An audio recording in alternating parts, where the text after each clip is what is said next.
Welcome to this edition of Dustin's Kaleidoscope. I'm Dustin, and today I have the pleasure of being here with Christine Kachinsky, who is the #1 female triathlete in New Jersey. She's a partner at KPMG. She's a wife, a mother, and just everything. Thank you so much for being here. Thank you for having me. I was glad to make it today. I'm so glad we had a few technical difficulties before we got here, but we're here now. So no worries at all. I had a full day of meetings, went right from there, obviously, right to here, and we're here, and thanks for having me. Oh, I'm so glad you're here.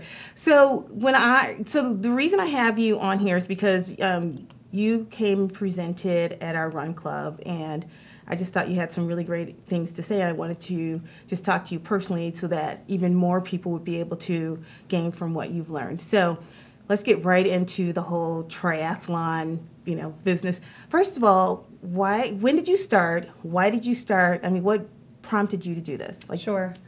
So rewind back when I was turning 30 and feeling like I was about to be over the hill, I decided that I needed to continue to challenge myself athletically. I had been playing semi-professional beach volleyball before that, and I injured my shoulder and just didn't come back to the level that I was hoping to.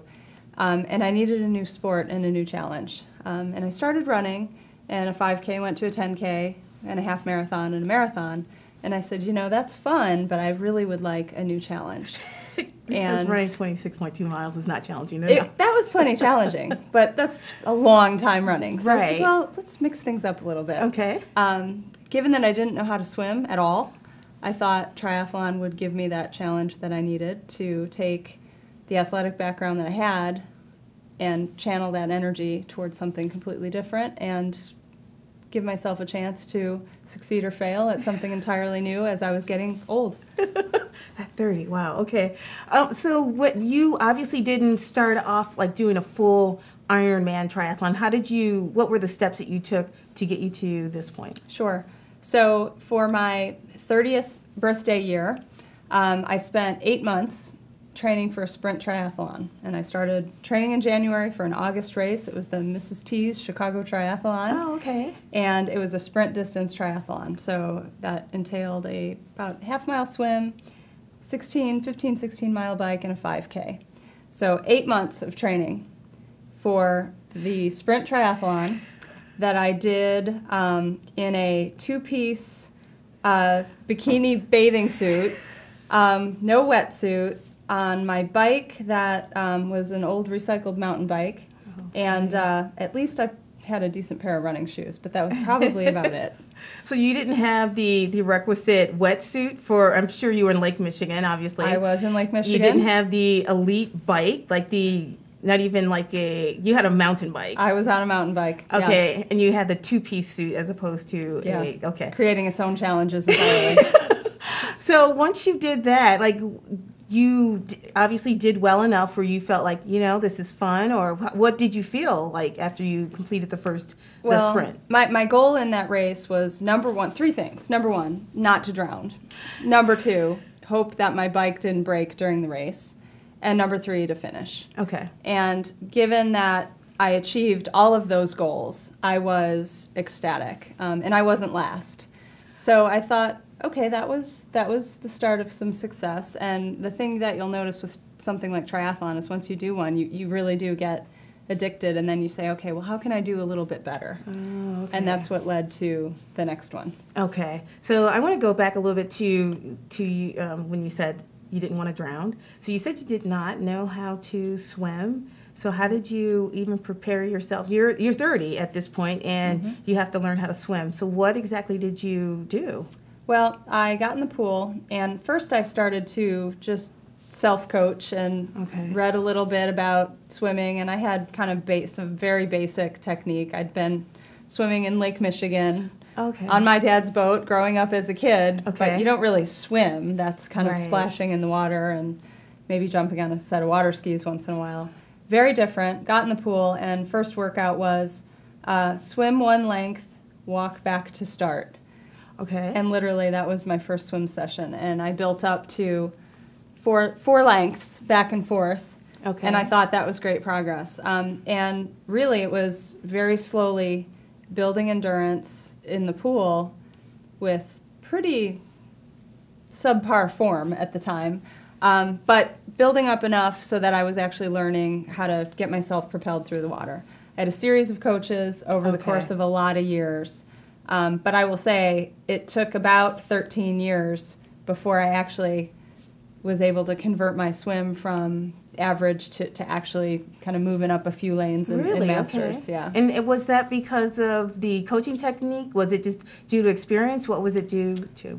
I had a lot of coaches that were excellent, but I wasn't connecting what I was being told to what I was actually doing in the pool. Okay. And that happens with a lot of us, is you hear it and you try it, but it just doesn't quite click. And finally, the game changer in the pool for me was Sheila Taramina's book, Swim Secrets. Okay. I brought a copy. She Wonderful. was very kind enough to come out and visit us, actually, and do some coaching for us after I called her and said, "You have no idea what you and your book have done for me and my swimming." Wonderful, wonderful lady, actually.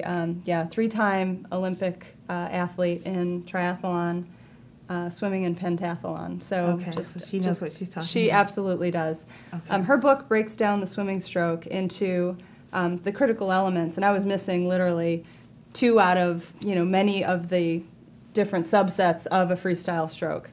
And by the time I read her book and started applying the concepts, I was already, just from reading the book and practicing for a month, taking several seconds off my 100-meter Really? split times. Wow. And then after some additional coaching from her, I literally went up 3 lanes in Masters and going from a minute 50-second 100 meters to my last Masters swim, I think I averaged 127s. Wow. So- Okay, so this is a big change. It was a big change, but this just happened in the last year and a half or so. So that was starting from not making it across the pool to actually, now being very comfortable in the water. I'd say I still have work to do, no question, but this book has really helped me, and I think for others that have struggled with the swim, many of us triathletes kind of didn't start as swimmers.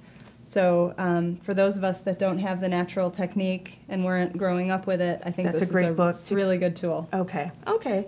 So you have been in a sprint, but now you are, the #1 female triathlete in New Jersey. How did you go from the sprint triathlon to where you are now? I started gradually adding distances, Okay. and over a course of many years, I just found that I was getting more competitive. And when I moved here, we joined a group of riders, and they were called the MAPSO riders, MAPSO being Maplewood South Orange Okay. riders. Okay. And I was very intimidated because the first ride I did was the Father's Day ride. And as you can imagine, it was all the fathers Right. going out for their 100-mile ride on Father's Day. Wow, that's and I was intimidating. the token female showing up for the very first time. And that day was a game changer. That was my Really? second major game changer.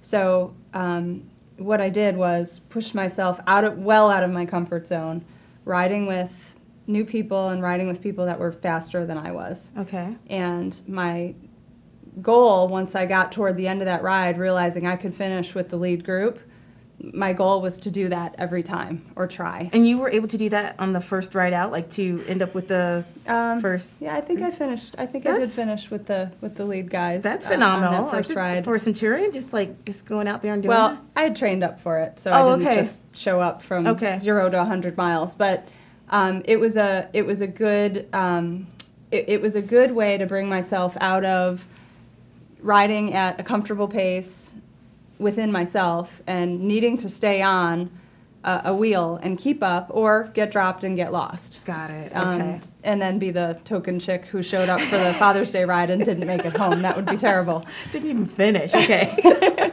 That would have been terrible. Yes. So you basically added a different, so you already had the running down because you were running marathons, and then you did the runs and you became much better you added the swims, you became much better at the swims, and then you added the biking? I did, but the biking, again, riding with the MAPSO men, that MAPSO riders, then eventually we created a MAPSO Tri Club. Oh, okay. So I had even more people to ride with, and okay. many women are part of that and ride with us as well. But also during the same time, I found that I could improve my run as well. As good as my run was, it still had room for improvement. And the way I did that was, again, coming out of my comfort zone and doing all my tempo runs or my interval training, my fast running, with a group. So I started running with the South Mountain Runners, who are coached by Bill Haskins, who basically coaches us to run around in circles in the Millburn track at various interval times, and somehow those interval times translate into running a very, very fast race. Okay. And running with this group actually was also a game changer in the last couple years for my run, which I think also contributed. So it's really, you can train by yourself and achieve certain goals and slowly improve. But when you train with a group, whether it's a club or a formally coached team, you will get better, because you're going to force yourself into an area that you might not suffer. You may not bring yourself to that level of suffering on your own.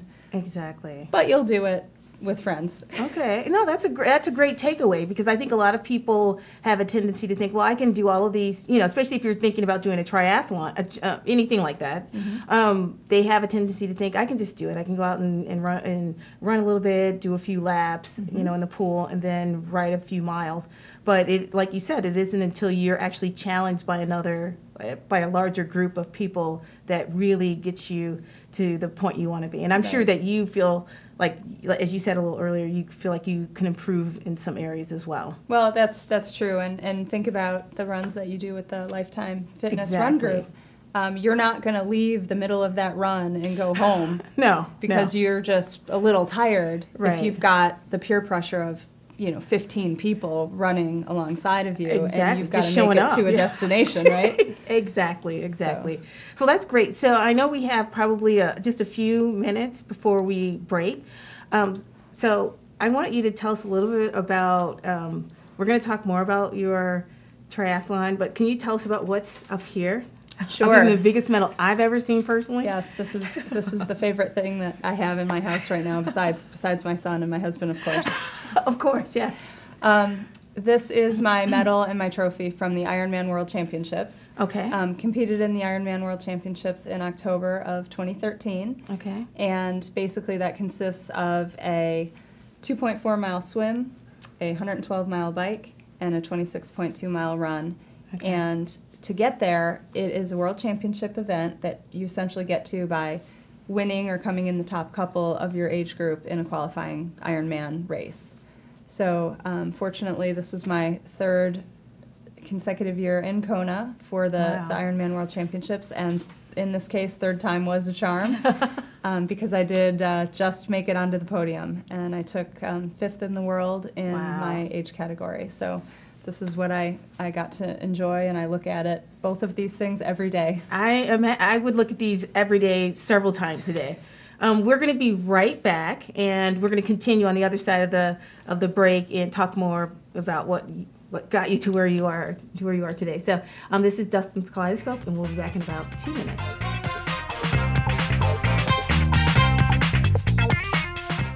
Local government, local educational institutions, and local community members all use cable access TV to communicate their message. They depend upon it as an affordable means of outreach. Public, educational, and government access television empowers local government agencies, individuals, and groups to use the media to speak directly to their constituents in a more direct and cost-effective way.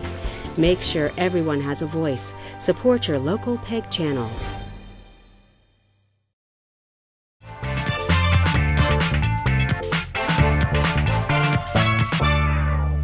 and welcome back to Dustin's Kaleidoscope. I am Dustin, and I'm still here with Christine Kachinsky, who is the number one, I like to say this, the number one female triathlete in New Jersey. I don't mind hearing it, it's fun. And so when we left, you were telling us about the medals and the, everything that and how you got them in Kona. But now I'd like to turn the conversation a little bit and talk about how practical, like you said, you just came here from work, and I know there are a lot of people who will be watching this and who will think, well, that's great. She probably has it down pat. How are you able to balance everything?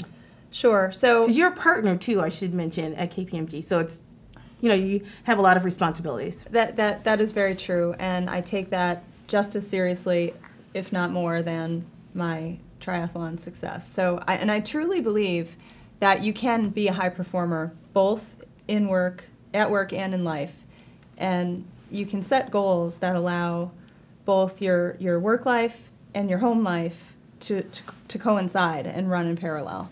I set very high aggressive goals for my practice and my team at work. I was right there with them, and we achieved all of our goals last year, despite the fact that I was training and racing Ironman. And so I think both can be done, but it takes some thought and some planning.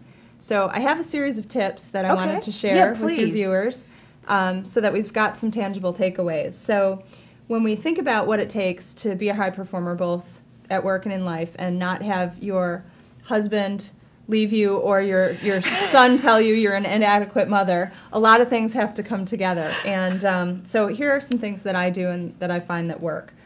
First of all, plan your weekly calendar. You'll set your overall training calendar.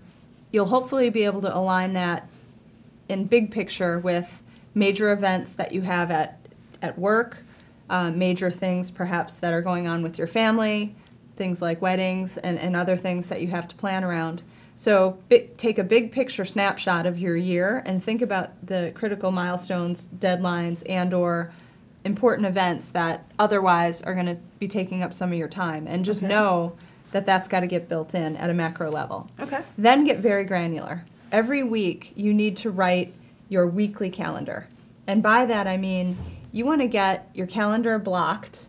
And I use the same calendar that I schedule my work meetings, my PTA meetings, my parent-teacher conferences, and my triathlon training schedule. Really? It all goes into Microsoft Outlook. Okay. And my administrative assistant has access to my calendar at all times, and she knows 5 to 7 a.m. are always blocked. And that's workout time. Actually, when we get really into Ironman season, that 5 o'clock becomes 4 o'clock. But that's okay.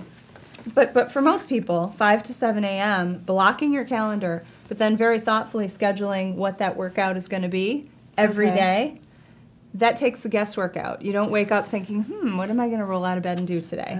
If you know exactly what you're going to do because you pick up your phone and it tells you exactly what you're going to do when you roll out of bed, you don't have to think about it. You know you're either jumping on your bike, jumping in the pool, or putting on your shoes and running out the door. And how do you determine to that level, how do you determine what you're going to be doing? Are you going to be jumping into the pool? Sure. Or whatever, how do you determine that goes to another tip. So plan very thoughtful and purposeful workouts. And I try and use a rule of thumb that I need 3 types of workouts in each discipline in my weekly calendar.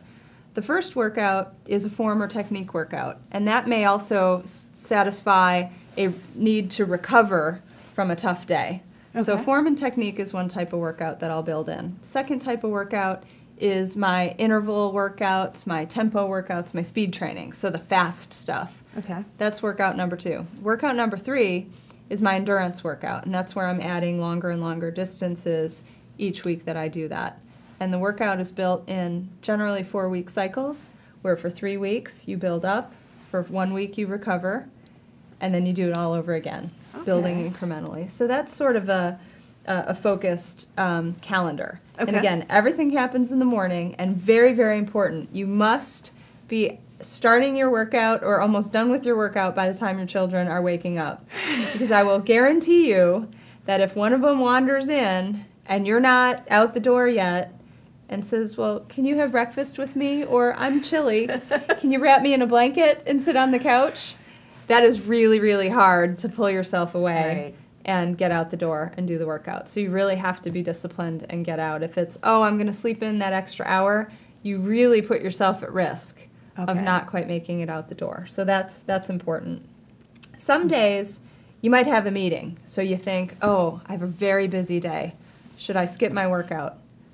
Don't skip, multitask. And by that, you can actually get through your workout at the same time you're in your mind getting prepared for that difficult conversation, that big client presentation or whatever it is.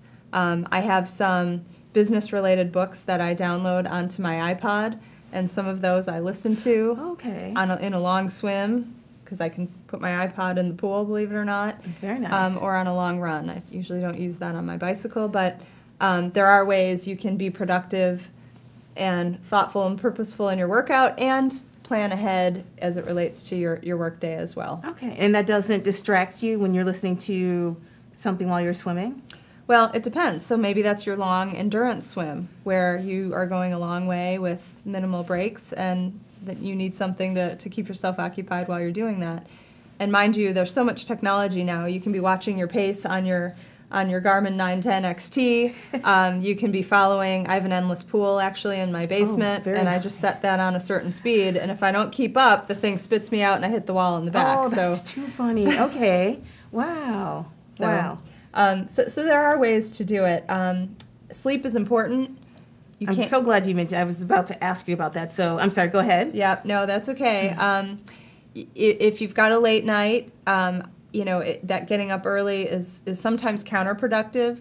So think about, you might need to flex your weekly calendar. If you know you've got, say, a client dinner on a certain night, don't plan to get up at 4 o'clock in the morning if you know that you're out until midnight the night before, because you likely will not have a good workout.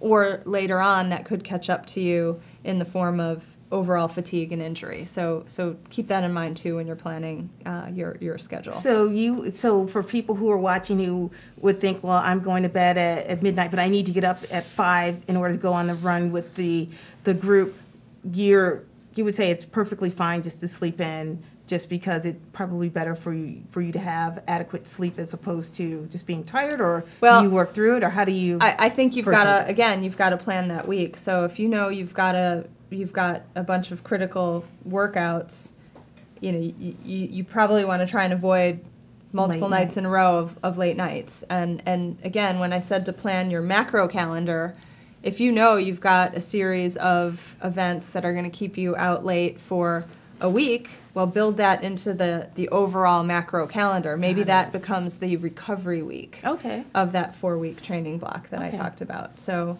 don't sleep in and give up your workout entirely unless you've planned for that in advance. Got it. Okay. So you're making sure that every moment that you have, whether it's on the bike or at work or with your family, is like all quality. Like you're very focused on making sure that everything is quality, and it's just not like, well, you're there physically but not, completely there. I try. I gotta say that it's always not together 100% of the time. If it were, I think I'd not be in 5th place in the world. It might have achieved a different result. But that's the goal. I mean, really trying to be efficient and organized with the day is important. Okay. So I know we have probably just a few minutes left, but I certainly wanted to get to one of the things that we always talk about as far as the Run Club is when you have to push through those runs or just those workouts during darkness. What do you do? How do you get through those? Sure. Through that workout. So the last kind of key takeaway that I'd like to leave with your viewers is this. You can train and you can work really hard. If you're trying to set a personal best or get on the podium at a race, you've got to be able to find what's going to drive you to that position. And there are a few key things you can think about when you hit a really difficult part of a race or a difficult stage in your training. And that's really, dealing with the darkness, pushing through and fighting through that challenge that you're working through. So a few key tips.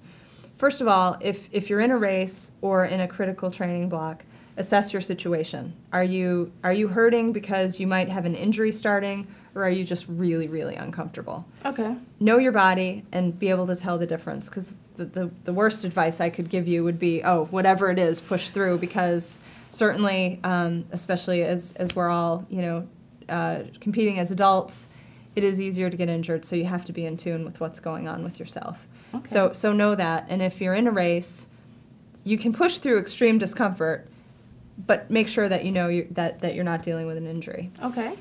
The second tip is, if you are in a race and you're trying to get to the end, but you see a long way ahead and you're in this dark place, subdivide the remainder of the race into sections. So if I'm on the final marathon and I'm just starting the marathon thinking I have to run a marathon now to finish this Ironman, that's a daunting task. But if instead I break it down and say I just need to make it to the next aid station where I'm going to feel better because I get a cold sponge and a sip of Coke and a splash of water, then that's a very different set of milestones and goals. So that might be helpful. Think about the fact, too, that it's all relative. Everyone feels terrible at that point in the race. Whether you're doing a sprint, because everyone is redlining, and sprints hurt a lot. I did a lot of sprints and shorter distance racing this year to get faster for Ironman, and had a lot of fun with it. But man, those shorter races hurt. They hurt a lot. Okay. But you have to know everybody is in the same boat, and just knowing that, you sort of get a little bit of comfort and can push through. Okay. Trust your training. Make sure that you did those workouts that were really hard, those extra 100-mile rides, the all-day ride and run combination where you finished and literally couldn't move from the couch for like 2 days later. Trust in your training and know that you did that for a reason, and know that that's going to come back and reward you and help you push through that difficult spot. Okay. And then finally, remember the sacrifices that you made and that your family made for you to be at that event or be at that place in your training where you're getting ready for that big event, and make those sacrifices worth it, and never, ever be in a position to look back and think, I did not give it my best. Because you don't want to let yourself down, as well as the people down that were supporting you. And you'll find that by holding yourself accountable, not just to yourself, but to the goals you set and maybe communicated with those others, that's going to push you that extra step and get you to find that little bit extra to dig deep and push just that much harder. Wow, those were all wonderful tips. Thank you so much for being here. It was a pleasure to talk to you. Congratulations once again. Thank you. I appreciate it. Thank you. And this is Dustin's Kaleidoscope. Thank you so much for joining us, and we will see you next time. Bye.